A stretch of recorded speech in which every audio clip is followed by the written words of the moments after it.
আল্লাহ সুবহানাহু ওয়া তাআলা ছাড়া যদি অন্যের নামে জবাইকৃত পশু হারাম হয়ে যায়, তাহলে আপনি আল্লাহ ছাড়া অন্যের নামে যে মানত পেশ করেন, আল্লাহর নামে যে অন্যের কাছে চান, আল্লাহর ইবাদত বাদ দিয়ে যে অন্যের নামে জিকির করতেছেন, ইয়া খাজা ইয়া খাজা ইয়া গৌসে পাক ইয়া গৌসে পাক, এইভাবে জিকির করা হচ্ছে, তাহলে নিঃসন্দেহে সেটা কি হয়ে যাবে? এটাও এই আয়াত অনুযায়ী শিরকের অন্তর্ভুক্ত হয়ে যাবে। এই জন্য কোনো কবরে, কোনো মাজারে আল্লাহর নাম নিয়ে যদি পশু জবাই করাও হয়, ওরসের নামে, মিলাদুন নবীর নামে, সেই গোশত খাওয়াও আপনার জন্য কি হয়ে যাবে? হারাম হয়ে যাবে। আল্লাহর নামে জবাই করা হলেও সেটা উদ্দেশ্য ভিন্ন, সেটা উদ্দেশ্য হচ্ছে শিরক, সেটার উদ্দেশ্য হচ্ছে বিদআত, সেটার উদ্দেশ্য হচ্ছে মাজার, সেটার উদ্দেশ্য হচ্ছে কবর। সে মনে করে অমুক ওলিয়ার জন্য, ওনার সন্তুষ্টির জন্য আল্লাহর নামে পশু জবাই করলাম, এর ওসিলায় বাবাজান আমাকে আল্লাহ থেকে কিছু নিয়ে দেবে। আসুন পবিত্র কুরআন ও সহিহ হাদিসের আলোকে জীবন গড়ি।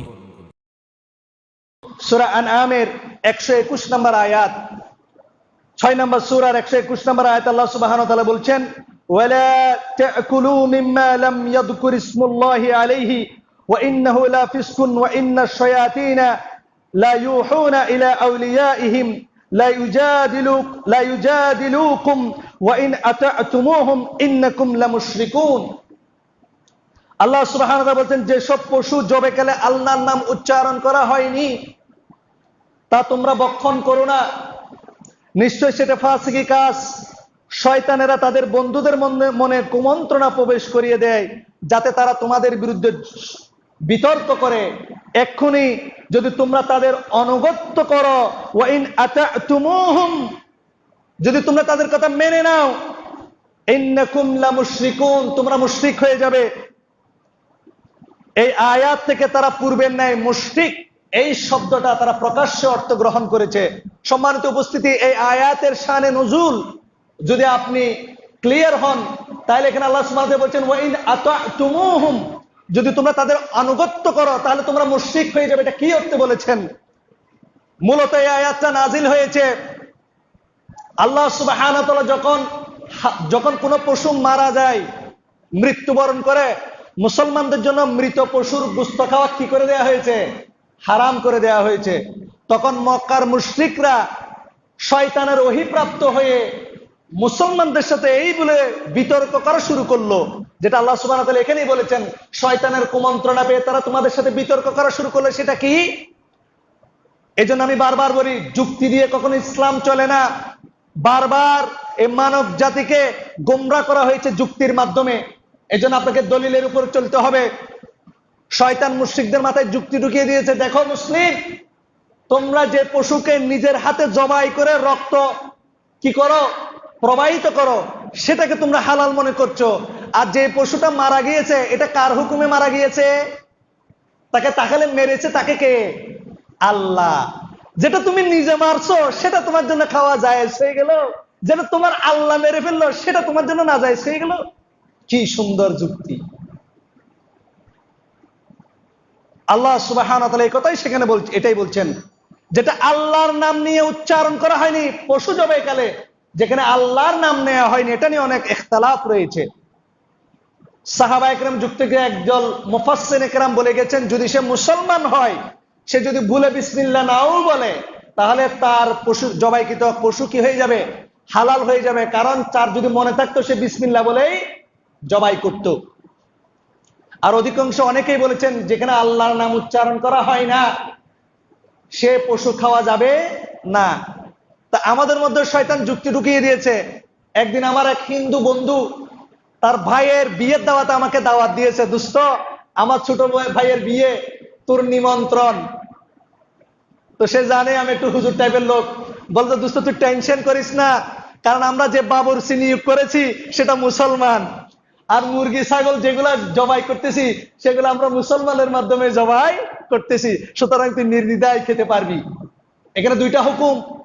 এক, যদি মুসলমানও যদি জবাই করে, কিন্তু এটা যদি আল্লাহর উদ্দেশ্যে জবাইকৃত না হয়, উদ্দেশ্য যদি ঠিক না হয়, ওই পশু আপনার জন্য কি হয়ে যাবে? হারাম হয়ে যাবে। এই জন্য কোনো কবরে, কোনো মাজারে আল্লাহর নাম নিয়ে যদি পশু জবাই করাও হয়, ওরসের নামে, মিলাদুন নবীর নামে, সেই গোশত খাওয়াও আপনার জন্য কি হয়ে যাবে? হারাম হয়ে যাবে। আল্লাহর নামে জবাই করা হলেও সেটা উদ্দেশ্য ভিন্ন, সেটা উদ্দেশ্য হচ্ছে শিরক, সেটার উদ্দেশ্য হচ্ছে বিদআত, সেটার উদ্দেশ্য হচ্ছে মাজার, সেটার উদ্দেশ্য হচ্ছে কবর। সে মনে করে অমুক অলিয়ার জন্য, ওনার সন্তুষ্টির জন্য আল্লাহ নামে পশু জবাই করলাম, এই রসুলের বাবা জান আমাকে আল্লাহ থেকে কিছু নিয়ে দেবে। এ মক্কার মুশরিকরা কত সুন্দর করে যুক্তি দিয়েছে মুসলমানদেরকে, যেটা আল্লাহ মেরেছেন সেটা তোমাদের জন্য হারাম হয়ে গেল, আর যেটা নিজেরা জবাই করলে সেটা হালাল হয়ে গেল। আল্লাহ সুবহানাহু ওয়া তাআলা সাবধান করে দিলেন, সাবধান হে মুসলিম, ওয়া ইন আতা'তুমুহুম, তাদের এই কথায় তোমরা যদি মৃত খাবার খাওয়া শুরু করে দাও, ইন্নাকুম লামুশরিকুন, তোমরা আল্লাহ সুবহানাহু ওয়া তাআলার সাথে শরীক স্থাপনকারী হয়ে যাবে। কারণ তোমরা নিজের নফসের কথা মেনে নিয়েছো, শয়তানের প্রবৃত্তির দ্বারা তোমরা অনুসারী হয়ে গিয়েছো। ঠিক তেমনি আল্লাহ সুবহানাহু ওয়া তাআলা সূরা মাউনের মধ্যে বলছেন, ফাওয়াইলুল লিল মুসাল্লিন আল্লাযীনা হুম আন সালাতিহিম সাহুন, আল্লাযীনা হুম আন সালাতিহিম সাহুন, আল্লাযীনা হুম ইউরাউন। দুর্ভোগ সেই সমস্ত সালাত আদায়কারীদের যারা তাদের সালাত সম্বন্ধে উদাসীন, যা তারা পরীক্ষার জন্য, লোক দেখানোর জন্য। তাহলে সালাত যদি, সালাতের মধ্যে যদি আপনার রিয়া আসে, দানের মধ্যে যদি রিয়া আসে, সেটাও কি শিরক, সেটাও কি। কিন্তু এই শিরকের কারণে কে কি ঈমান থেকে বের হয়ে যাবে? মাআদাল্লাহ। এখানে আয়াতের প্রেক্ষাপট বুঝতে হবে, অথচ কোথার আয়াত আজকে জঙ্গিবাদ চরমপন্থী মতবাদের দিকে ফিট করে দেওয়া হচ্ছে। আল্লাহ সুবহানাহু ওয়া তাআলা কি উদ্দেশ্যে মুসলমানদেরকে নাজিল করলেন? অর্থাৎ এই আয়াত নাজিলের উদ্দেশ্য হচ্ছে আল্লাহ সুবহানাহু ওয়া তাআলার উদ্দেশ্যে যে পশু জবাই করেছেন সেটাকে তোমরা হালাল হিসেবে মেনে নেবে। শয়তানের ওয়াসওয়াসায় পড়ে, শয়তান কর্তৃক হালালকৃত কোন হারাম বস্তু তোমরা যদি হালাল হিসেবে গ্রহণ করো, তাহলে তোমরা নিশ্চয়ই কি হয়ে যাবে? এই আয়াত থেকে আমরা একটা বিষয় বুঝতে পারি, সেটা হচ্ছে মানব রচিত মতবাদ বা গায়রুল্লাহ ছাড়া কেউ যদি কোনো বিষয় হালাল হিসেবে মনে করে, তাহলে অবশ্যই সে ঈমান থেকে বের হয়ে যাওয়ার সম্ভাবনা রয়েছে। আল্লাহ সুবহানাহু ওয়া তাআলা ছাড়া যদি অন্যের নামে জবাইকৃত পশু হারাম হয়ে যায়, তাহলে আপনি আল্লাহ ছাড়া অন্যের নামে যে মানত পেশ করেন, আল্লাহর নামে যে অন্যের কাছে চান, আল্লাহর ইবাদত বাদ দিয়ে যে অন্যের নামে জিকির করতেছেন, ইয়া খাজা, ইয়া খাজা, ইয়া গৌসে পাক, ইয়া গৌসে পাক, এই না এভাবে জিকির করা হচ্ছে, তাহলে নিঃসন্দেহে সেটা কি হয়ে যাবে? এটাও এই আয়াত অনুযায়ী শিরকের অন্তর্ভুক্ত হয়ে যাবে। গৌসে রব্বানি, গৌসে সুবহানি, কুতুবে রব্বানি, শেখ আব্দুল কাদের জিলানি, শাহিলিল্লাহ, এভাবে জিকির করা হয়। ইলাহি বেখুলমতি খজর খাজা, শেখ সুলতান সৈয়দ আব্দুল কাদের জিলানি, এভাবে জিকির করা হয়। সুতরাং এই আয়াত অনুযায়ী যদি আল্লাহ ছাড়া অন্যের নামে জবাই পেশ করে, যেটা যদি হারাম হয়, মৃত পশু যেটা কারো নামে জবাই করা হয়নি, মরে গেছে, এটা যদি হারাম হয়, গায়রুল্লাহর নামে যদি আপনি কারো কাছে চান, গায়রুল্লাহর নামে যদি অন্য কোনো জিকির আপনি করেন, গায়রুল্লাহর নাম দিয়ে যদি আপনি অন্য কোনো কাজ করেন, সেটা যদি আপনি খান, অবশ্যই সেটা হারাম। যে ব্যক্তি এই কাজ করে সে অবশ্যই মুশরিকদের অন্তর্ভুক্ত হয়ে যেতে পারে। সুতরাং সাবধান।